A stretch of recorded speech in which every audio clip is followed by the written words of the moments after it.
It is now almost 2 months since the people of this country began to put up with restrictions on their freedom, your freedom, of a kind that we have never seen before in peace or war.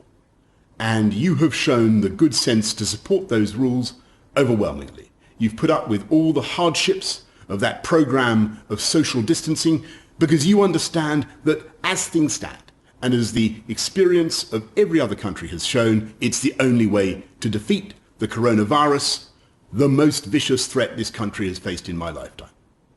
And though the death toll has been tragic and the suffering immense, and though we grieve for all those we have lost, it is a fact that by adopting those measures we prevented this country from being engulfed by what could have been a catastrophe in which the reasonable worst-case scenario was 500,000 fatalities.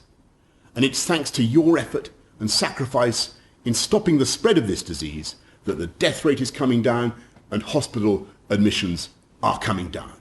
And thanks to you, we've protected our NHS and saved many thousands of lives. And so I know, you know, that it would be madness now to throw away that achievement by allowing a second spike. We must stay alert. We must continue to control the virus and save lives. And yet we must also recognize that this campaign against the virus has come at colossal cost to our way of life. We can see it all around us in the shuttered shops and abandoned businesses and darkened pubs and restaurants. And there are millions of people who are both fearful of this terrible disease and at the same time also fearful of what this long period of enforced inactivity will do to their livelihoods and their mental and physical well-being, to their futures and the futures of their children. So I want to provide tonight for you the shape of a plan to address both fears, both to beat the virus and provide the first sketch of a roadmap for reopening society, a sense of the way ahead, and when and how and on what basis we will take the decisions to proceed. I'll be setting out more details in Parliament tomorrow and taking questions from the public in the evening. I've consulted across the political spectrum, across all 4 nations of the UK. And though different parts of the country are experiencing the pandemic at different rates, and though it's right to be flexible in our response, I believe that as Prime Minister of the United Kingdom, Scotland, England, Wales, Northern Ireland, there is a strong resolve to defeat this together. And today, a general consensus on what we could do. And I stress could, because although we have a plan, it is a conditional plan. And since our priority is to protect the public and save lives, we cannot move forward unless we satisfy the 5 tests. We must protect our NHS. We must see sustained falls in the death rate. We must see sustained and considerable falls in the rate of infection.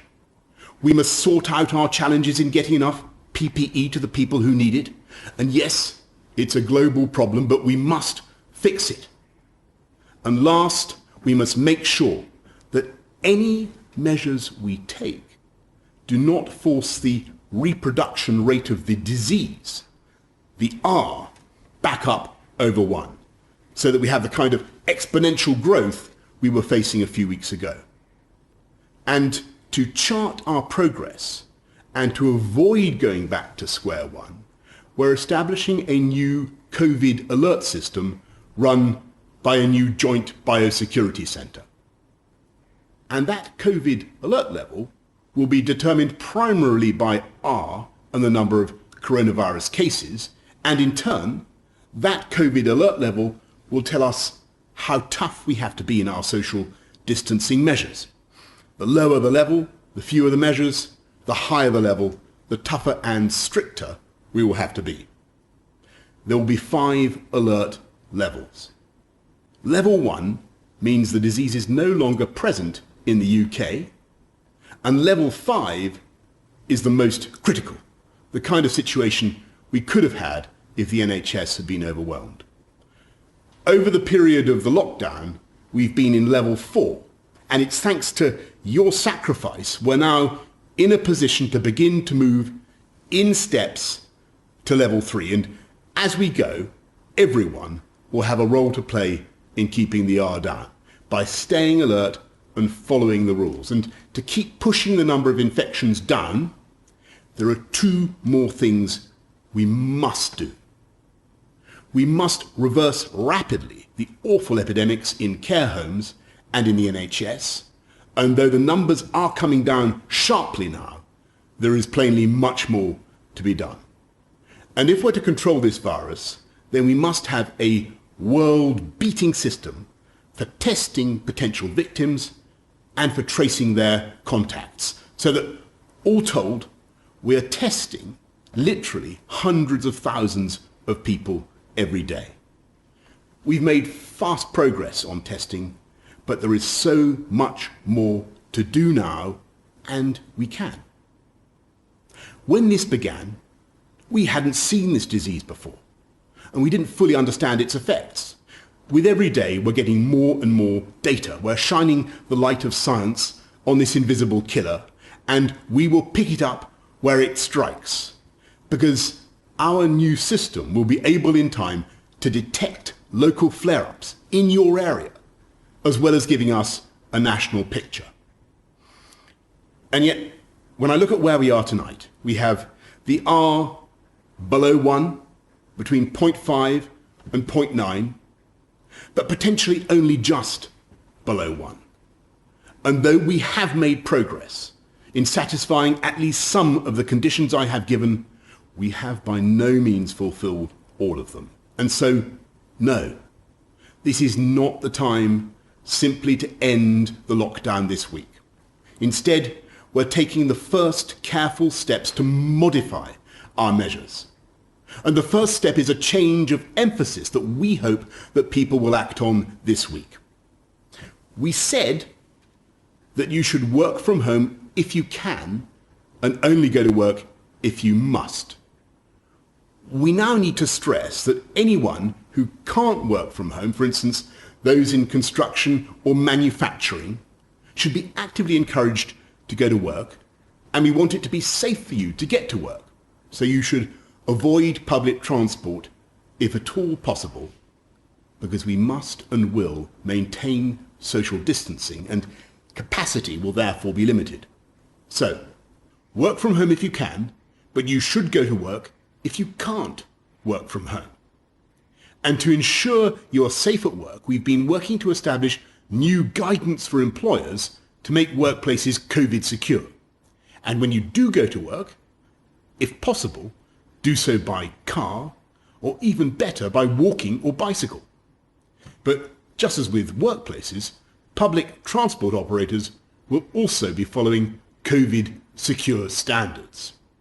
And from this Wednesday, we want to encourage people to take more and even unlimited amounts of outdoor exercise. You can sit in the sun in your local park, you can drive to other destinations, you can even play sports, only with members of your own household. You must obey the rules on social distancing, and to enforce those rules, we will increase the fines for the small minority who break them.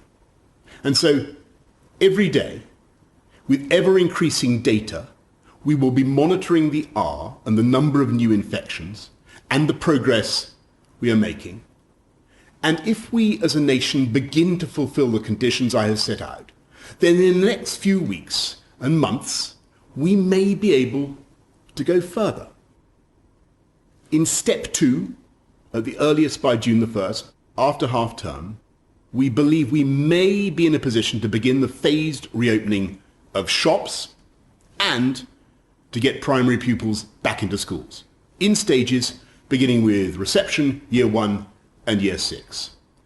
Our ambition is that secondary pupils facing exams next year will get at least some time with their teachers before the holidays, and we'll shortly be setting out detailed guidance on how to make it work in schools and shops and on transport.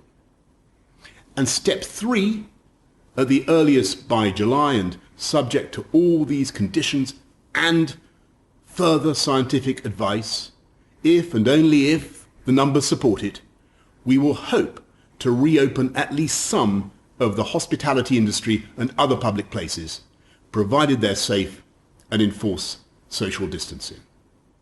Throughout this period of the next 2 months, we will be driven not by mere hope or economic necessity. We're going to be driven by the science, the data, and public health. And I must stress again that all of this is conditional. It all depends on a series of big ifs. It depends on all of us, the entire country, to follow the advice, to observe social distancing, and to keep that R down. And to prevent reinfection from abroad, I'm serving notice that it will soon be the time, with transmission significantly lower, to impose quarantine on people coming into this country by air. And it's because of your efforts to get the R down and the number of infections down here that this measure will now be effective.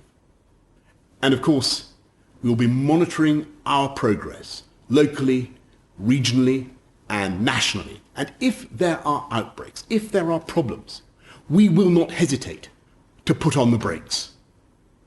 We've been through the initial peak, but it's coming down the mountain that is often more dangerous. We have a route and we have a plan. And everyone in government has the all-consuming pressure and challenge to save lives, restore livelihoods, and gradually restore the freedoms that we need. But in the end, this is a plan that everyone must make work.